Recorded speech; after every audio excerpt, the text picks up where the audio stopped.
Oh, hang on. I don't even have time to go through the bracket. Why is Defur Misango? Okay. Here we go. And switch the names. Alright, this is like something that I have not seen from Defur, like, ever. It's a Misango set, and he is using a buff and a popper here.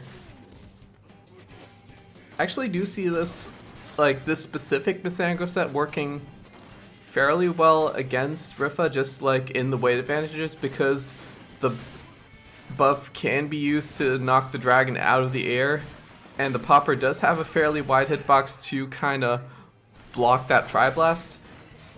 But Ripha is still just showing so much proficiency with those two zoning arms here, getting a lot more pokes on Defur, not letting Defur bring anything back, but that is a really nice grab here from the air over Ripha's Tri-Blast. Defur going in close range for that rush, but Ripha will manage to cancel that out.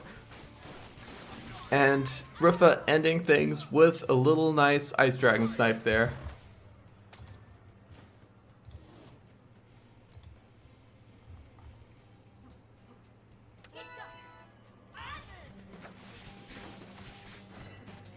And now Ripha heading into game number 2, switching out that Ice Dragon for a slap. It's gonna be, a slam. Slam-amander. I always get those two mixed up. It's gonna be a little bit better for Ripha playing at a bit of a closer range here against Defur. And Ripha just not letting Defur get that mask up just by staying consistently in that close range. Now Defur does get the knockdown, gets the red mask for the armor, which is going to be really good against Tri-Blast, but can get knocked down fairly well by a charge slam.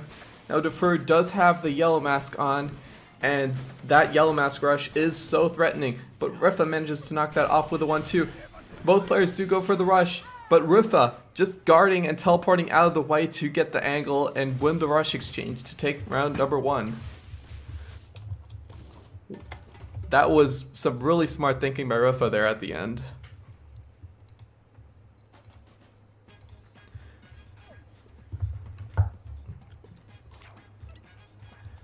So now we are going to be seeing what Ripha is going to do for round number 2. Scrapyard is banned, Sparring Ring is banned.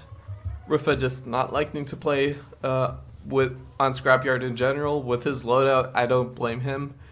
And Defur is choosing to go to Buster. Gonna be able to maybe try to find a few openings to not make Ninjara run away as much here. So let's see how this choice plays out for Defur. Still sticking to that Misango.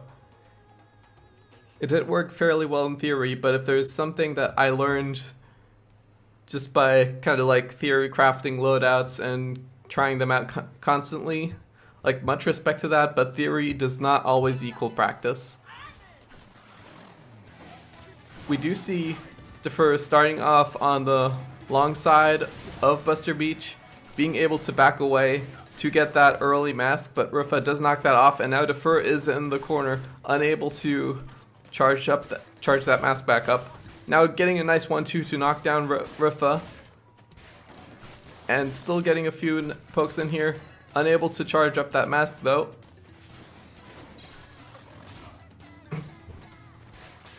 And unable to get out of that corner even. Ripha just keeping Defur pinned in that position, and now Ripha does have the rush. That was a really nice wide grab there with the Tri-Blast hitbox, and one more 1-2 will take the round for Ripha.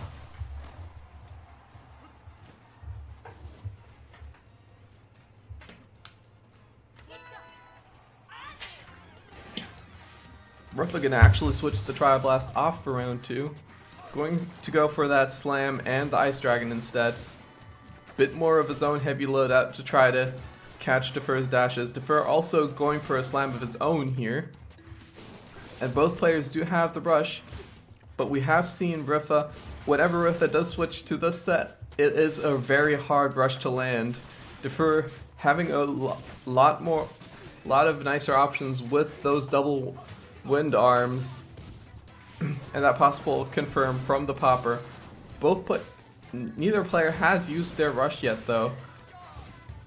Ripha getting a nice 1-2, but that wind is a bit too far away, and that rush did come out a little bit too late. Now Defur going for the counter rush, but Ripha can shield that in time. And now both players have used up their rushes, but are both in very low range. Ripha gets a nice freeze into a grab. That will not be enough, but there's one last Ice Dragon snipe to close out the round.